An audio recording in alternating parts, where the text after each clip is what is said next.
दोस्तों, जनहित भारत में आप सभी का स्वागत है। दोस्तों, क्या 2024 के चुनाव के चुनावी प्रचार में मोदी सरकार के तरफ से जितने दावे किए जा रहे हैं और जितने आंकड़े दिखाए जा रहे हैं, क्या वह आंकड़े वास्तव में सही हैं? आज हम 5% गरीबों के आंकड़े से लेकर बढ़ती अर्थव्यवस्था और रोजगार के साथ अन्य मुद्दे पर भी चर्चा करेंगे और चर्चा उस रिपोर्ट की बात पर भी करेंगे कि जिस दौर में प्रधानमंत्री मोदी देश के विकास की बड़ी बड़ी बातें कर रहे हैं, यहां तक कि 5 ट्रिलियन अर्थव्यवस्था तक देश को पहुंचाने की बात कर रहे हैं, उसी दौर में हमारा देश सतत विकास लक्ष्य को प्राप्त करने की दिशा में 2023 के रिपोर्ट के अनुसार भूटान, मालदीव, श्रीलंका, नेपाल और बांग्लादेश जैसे छोटे देशों से नीचे कैसे चला गया। और अंत में हम लालू और नीतीश की भी चर्चा करेंगे, जिसमें लालू यादव ने मोदी जी को लेकर 2024 चुनाव में एक खतरनाक भविष्यवाणी भी की है और साथ ही आज की मीडिया को डरपोक करार दिया है। तो चलिए सबसे पहले बात मोदी सरकार के नीति आयोग के रिपोर्ट की ही कर लेते हैं। आपको बता दें कि नीति आयोग के सीईओ सुब्रमण्यम ने कहा है कि देश में गरीबी 5% गिर चुकी है और तमाम विशेषज्ञ इन दावों का खंडन कर रहे हैं, विरोध कर रहे हैं। दरअसल गरीबों का आंकड़ा घरेलू उपभोग व्यय के निष्कर्ष पर जारी किया जाता है। अर्थशास्त्री दत्ता ने जोर देकर कहा है कि सरकार द्वारा दी गई आंकड़ों में केवल 2022-23 का फैक्ट शीट प्रकाशित की गई है और यह पूरी रिपोर्ट है ही नहीं, और ना ही गरीबों को लेकर देश के राज्यवार आंकड़े बताए गए हैं। अर्थशास्त्री दत्ता ने कहा है कि यह देशव्यापी गरीबी अलग अलग राज्यों में अलग अलग है। साथ ही ब्रिटिश के बाथ विश्वविद्यालय के प्रोफेसर और श्रम अर्थशास्त्री संतोष मेहरोत्रा ने भी सुब्रमण्यम के दावों का विरोध किया है और कहा है कि यदि देश में गरीबी कम होती तो कृषि के अलावा सभी क्षेत्रों में नौकरियां बढ़ जाती। लेकिन सच तो यह है कि पिछले 5 सालों से 60 मिलियन लोग जो खेती के अलावा दूसरा काम कर रहे थे, उनकी भी नौकरी खत्म होने पर वे 60 मिलियन लोग फिर वापस कृषि क्षेत्र में चले आए और 2016 के बाद भी विनिर्माण नौकरियों में जबरदस्त गिरावट आई है।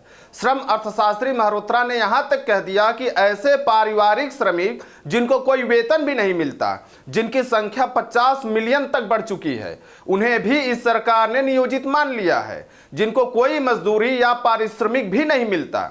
मेहरोत्रा ने मजदूरी पर भी सवाल उठाए और कहा कि महंगाई के हिसाब से अगर मजदूरी की तुलना करें तो वास्तविक मजदूरी में भी गिरावट आई है। दोस्तों, सवाल यह है कि जिन किसानों, गरीबों, मजदूरों के बहुमूल्य वोटों से सरकार बनती है, वही सरकार उनके साथ आंकड़ों का खेल क्यों करने लगती है? क्या सरकार को यह नहीं पता है कि यदि आंकड़े झूठे हैं तो इन आंकड़ों से गरीबों का पेट नहीं भरने वाला है? यदि आंकड़े झूठे हैं तो इन आंकड़ों से रोजगार नहीं मिलने वाला है। और जब गरीब, मजदूर, श्रमिक और किसान तथा रोजगार के लिए संघर्षरत युवाओं के साथ बार बार आंकड़ों का खेल खेला जाएगा और उनके वास्तविक जीवन में कोई सुधार नहीं होगा, तो क्या यही गरीब, मजदूर, श्रमिक, किसान और युवा 2024 के चुनाव में मोदी सरकार की सत्ता छीन लेंगे? और क्या इसीलिए इन आंकड़ों को पेश किया जा रहा है ताकि देश की आम जनता देश की मूल समस्याओं की हकीकत तक पहुंच ही ना सके? और अब चलिए बात कर लेते हैं 2023 में संयुक्त राष्ट्र अनिवार्य सतत विकास लक्ष्य की दिशा में भारत की स्थिति को लेकर। आखिर भारत 166 देशों में 112वें स्थान पर ही क्यों है? जिस भारत को प्रधानमंत्री मोदी द्वारा विश्व गुरु का दर्जा दिया जा रहा है और जो प्रधानमंत्री देश के विकास को लेकर बड़ी बड़ी बातें करते हैं और देश की जनता को बड़े बड़े सपने दिखाते हैं, आखिर उन्हीं प्रधानमंत्री मोदी के कार्यकाल में संयुक्त राष्ट्र शासित सतत विकास लक्ष्य को प्राप्त करने में भारत अपने पड़ोसी देशों से पीछे कैसे चला गया? आपको बता दें कि जहां 2023 में भारत सतत विकास लक्ष्य को प्राप्त करने में 112वें स्थान पर है, वहीं भूटान 61वें स्थान पर, मालदीव 68वें स्थान पर, श्रीलंका 83वें स्थान पर, नेपाल 99वें स्थान पर और बांग्लादेश 101वें स्थान पर है।